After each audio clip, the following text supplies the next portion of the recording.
Hi, this is Zach with Worn & Wound, and today I'll be taking a look at the watches by Objest.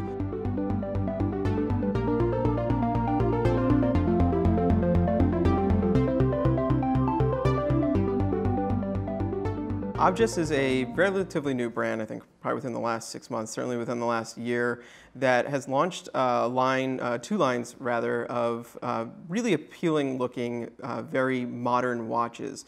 And I'll start with saying that I know that these aren't the kind of watch that we typically talk about on Worn & Wound, and I think that this type of watch, the kind of very design-focused sort of museum watch, sometimes gets a bad rap, and I think back to when I first started getting into watches that this was the kind of watch, honestly, I was more attracted to before learning about what was out there and the whole history of watchmaking and classic watches.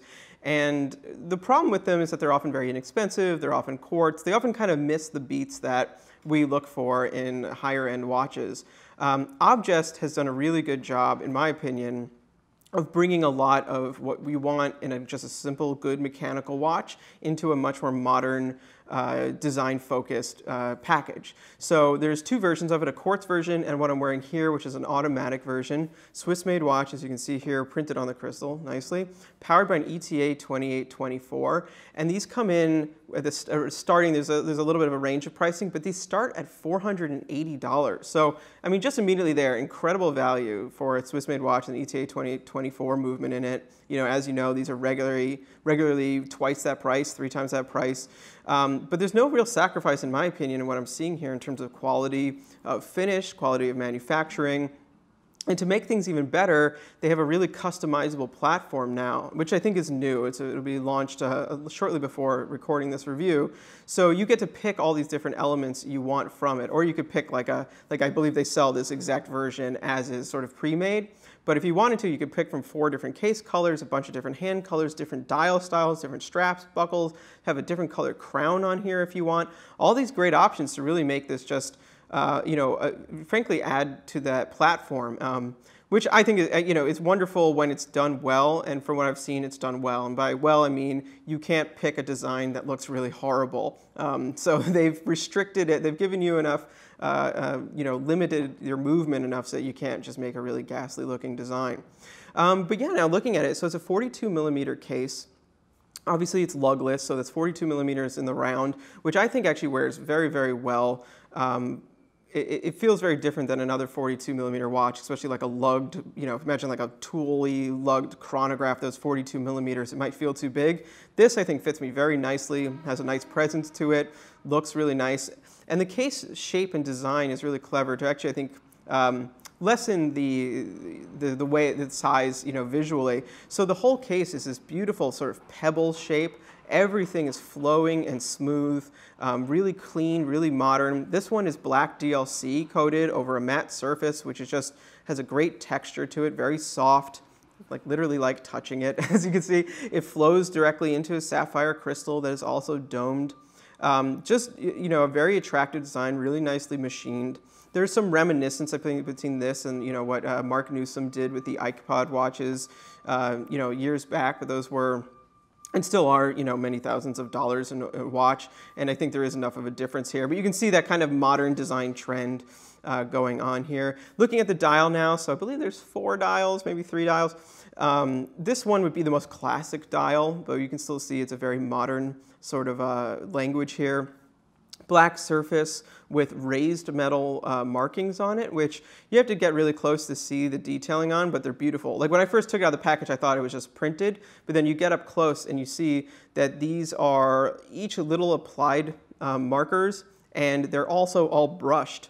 So you have a nice little bit of texture on there that's unexpected. And then the dots around the edge are stamped up, so there's a little bit of just a little bit of a 3-dimensionality to them. The hands then are these really simple rounded stick hands, hour, minute, second, obviously. On this combination here, they went for a white hour hand, which is really punchy, stands out, very easy to see, and then a dark blue hour and minute and second hand. That's, to me, there's a little bit of a loss of contrast there, so it's a little hard to see those hands on a black dial. But if you were looking for something really discreet, obviously I understand they kind of went blue and blue to match it with the strap. That's just not, if I were to customize one for myself, I wouldn't choose that combo. But I do find the shapes of the hands and everything appealing. You'll see the second hand actually has a cool shape. It's a very, very thin stick, but then has a sort of pointed teardrop counterweight. I just haven't seen that design before like that. I find it appealing. At 9 o'clock, you have a date. On the customizer, you can pick if you want black or white. It's definitely a custom date, though, for them. Obviously, a 9 o'clock date is uncommon, so that's not like coming standard on an ETA 2024. But then it's also a very small numeral, which definitely to me suggests that it's custom, but it keeps it fairly low impact on the dial. Here, I like that it is the white on black. I think that works best with this black face. Now looking at the straps are interesting. They have like a leather texture, but I don't know if it's actually leather. It feels like a plasticky kind of a material. Maybe it's a vinyl leather of some sort. But it's very thin and actually feels good. Like, so, you know, typically I'd be like, oh, it's plastic, I don't like it. But it kind of works with this watch because, you know, I feel like a really almost organic, you know, rugged leather, like the kind of stuff we typically like, would look a little out of place on something so clean and crisp like this, and so modern, frankly. Plus, this blue, I mean, that is not like a blue you're going to find on a natural leather so much. It's a great, like, indigo. I think it looks really nice, very appealing blue. So now I just want to show you the Caseback really quick, and then we have a Quartz model I'll also take a look at. Just quickly looking at the Caseback, just to show you, on the automatics, they do have a display case. Here you can see the ETA 2024 that does have a custom rotor on it, a simple custom rotor, but still nice. It's a black PVD on this model. When you customize it, you can choose black or silver, but I don't know why you'd ever choose anything but the black rotor if it's offered to you. Has this little kind of cross hatch design, which is then reflected here on the Caseback itself. And you can see if you can actually line those up so the line runs straight across. Just a nice little detail there. But once again, you can actually see the machining on this is very nice. Just the seams are really clean. Everything's just very, you know, well done.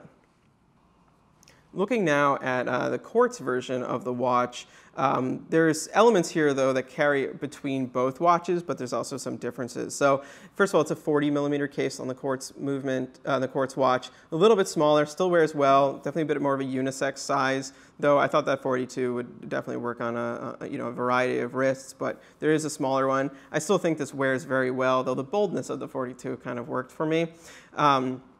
And it's also a little bit thinner, 11.6. The other one was maybe a millimeter thicker, but still well-sized. Same case shape, very pleasantly blasted pebbles sort of a form, very clean, very modern. And here you can see, though, most importantly, one of their other dial concepts. So this is a dial you can get on the automatic. They call this the hatch dial, obviously, because it has cross-hatching. And this is a much, much, much more like modern concept of a dial. It's definitely a bit striking. It might be a little bit too striking for some, but if you're looking for a much more artistic sort of concept for a watch, I think this is a very interesting option. It's especially, you know, not something I've seen before, especially the way it's executed, that it's sort of a textural execution rather than just a graphic print. And then this wild sort of cross-hatching texture, which is a very architectural feel to me, has actually, it still sort of lines up with a classic watch face. So each of these intersections with the edge of the dial, there's 12 of them. So you can still sort of align your eyes to the hour without having to just totally imagine on, let's say, like a totally blank dial or something like that. So there is a reference there, obviously less legible than your standard reference, but one that works. So, you know, I just think, like, once again, if you put this in the automatic watch, and you know, you wanted something that had that very modern contemporary design feel rather than a classic watch feel, but you still want your automatic movement, you still want the solid feel of a good Swiss-made watch, you're getting all of that in that other one for like $500, which is crazy. Or here at a much more accessible price point for $150, which is exactly the kind of price point you'd expect for a watch like this. But honestly, I think the build quality on these is a little bit better than what I've seen on you know, a lot of those museum brand watches. Also, nicer hands here. I like the contrast a little bit more. Beautiful gray strap. All in all, just a very interesting and clever design. Not for everyone, but not everything should be for everyone. So I think Objest has a really interesting thing going on here.